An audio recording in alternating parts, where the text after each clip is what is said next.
ఉండబట్టి 10 సంవత్సరాలు అవుతుంది. అంతకుముందు 4 సంవత్సరాలు ఇరాక్‌కి వెళ్ళిండు. మళ్ళీ ఇప్పుడు పోయి 9 నెలలు అవుతుంది సార్. 9 నెలలకు మూడో డేట్‌కి 8 నెలల యాక్సిడెంట్ అయింది. మళ్ళీ అదే మూడో డేట్ 9 నెలల చనిపోయిండు సార్. ఆ చనిపోయి 2 నెలల 15 రోజులు అవుతుంది కానీ ఆ డెడ్ బాడీని ఎవరు పట్టించుకుంటలేరు, ఎవరు వచ్చేటట్టు చేస్తలేరు.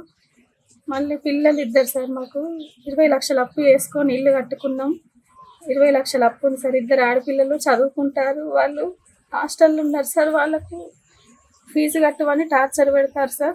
బయట 20 లక్షల అప్పు ఉంది సార్. మేము ఇప్పుడు నలుగురం ఆడవాళ్ళం అయిపోయినాం. మా బతుకు బాగా దీన పరిస్థితులు అయిపోయింది. మా బతుకు రోడ్డు మీద పడ్డది సార్. యాక్సిడెంట్ అయి నెల రోజులు హాస్పిటల్లో కొట్టుమిట్టాడిండు.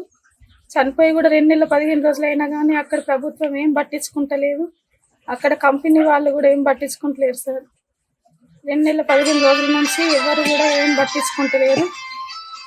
నిన్న కూడా వడ్లు లక్ష్మణ్ కుమార్ సార్ గారి దగ్గరికి వెళ్ళినాం, లెటర్ ఇచ్చినాం. మా బతుకు బాగా దీన పరిస్థితులు అయింది సార్. మాకు ప్రభుత్వం తరఫున నష్టపరిహారం కావాలి సార్. లేకపోతే మేము బాగా రోడ్డు మీద పడిపోయినాం సార్. మా కుటుంబం రోడ్డు మీద పడిపోయింది. ఇప్పుడు మేము బతకాలంటే బాగా కష్టం ఉంది సార్. మీరు ఏదో రకంగా కొంచెం నష్టపరిహారం ఇవ్వాలని కోరుకుంటాను. నేరెల గ్రామానికి చెందిన గుర్రం సురేష్ గత కొన్ని సంవత్సరాల నుండి ఇరాక్ గల్ఫ్బాటలో వాళ్ళ కుటుంబ నేపథ్యం, ఉపాధి నిమిత్తం వాళ్ళ కుటుంబ బతుకుదేరు కోసం గల్ఫ్కు వెళ్ళి ప్రమాదవశాత్తు అక్కడ ఏదైతే కంపెనీలో పనిచేస్తూ 3వ తారీఖు 9వ నెల 2025 రోజున వారు మరణించడం చాలా బాధాకరం. ఎందుకంటే వాళ్ళ కుటుంబం కూడా నిజంగా కొన్ని సంవత్సరాలుగా నా చిన్నప్పటి నుండి కూడా చూస్తున్నా. వాళ్ళ కుటుంబంలో బయట కనీసం గుంట భూమి కూడా లేని నిరుపేద కుటుంబం. వాళ్ళు గౌడ కులస్తులు. వాళ్ళకు 2 పిల్లలు ఉన్నారు. వాళ్ళ వృద్ధాప్య తల్లి ఉంది. వాళ్ళు అలాగే వాళ్ళ భార్య కూడా చిన్న చిన్న వర్క్ చేసుకుంటూ ఏదో ఉపాధిగా వాళ్ళు గత సంవత్సరం క్రితమే వాళ్ళు చిన్నగా వాళ్ళు ఇల్లు నిర్మించుకోవడం జరిగింది. అది కూడా చాలా వరకు అప్పులతో నిర్మించుకున్నట్టు మనకు తెలిసింది.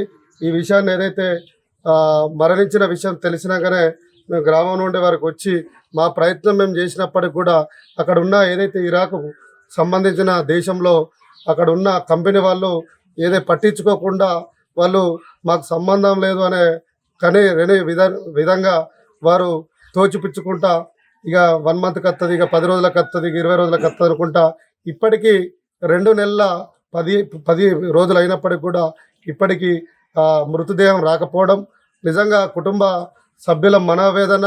ఇలా గ్రామస్తులు కూడా చాలా వరకు ఎప్పుడు మృతదేహం వస్తుందని చెప్పి ఆందోళనగా వాళ్ళందరూ బాధపడుతున్న సందర్భం.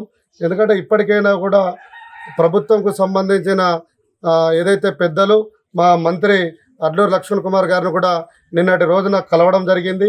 వారికి కూడా ఇలా కుటుంబం ఉన్న పరిస్థితిని కూడా వివరించి కుటుంబానికి ఏదైతే ఆ మృతదేహం వచ్చే విధంగా, అలాగే అక్కడి ప్రభుత్వంకు సంబంధించిన ఏదైతే అక్కడి కంపెనీకి సంబంధించిన ప్రభుత్వం నుండి ఒత్తిడి పెంచి అక్కడి నుంచి ఏదైతే ఈ కుటుంబానికి నష్టపరిహారం కూడా అందే విధంగా చూడాలని చెప్పి మంత్రి లక్ష్మణ్ కుమార్ గారికి కూడా వారికి విన్నవించడం జరిగింది.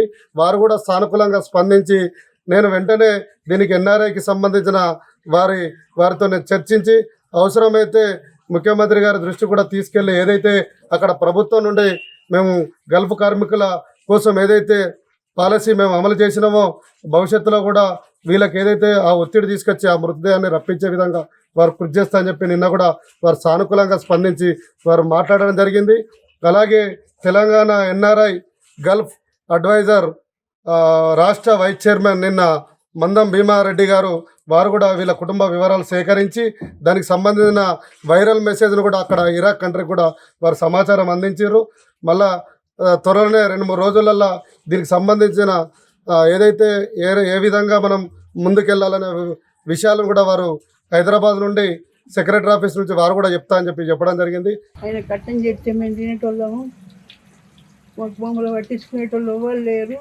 మాకు 2 ఆడపిల్లలు, 5 రోజులు అయిపోయినాయి.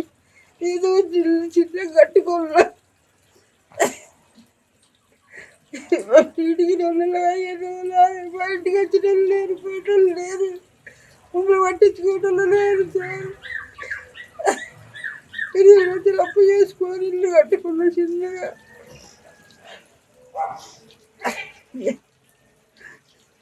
నాకు పిల్లలు ఏడుస్తున్నారు, పిల్లలు చిన్న పిల్లలు. చరిత్ర సృష్టించినోడు ఇప్పుడు ఆ చరిత్రని తిరగరాయబోతున్నాడు. అబద్ధాల గోడల్ని బద్దలు కొట్టి నిజాలను రాగా మీ ముందుంచబోతున్నాడు.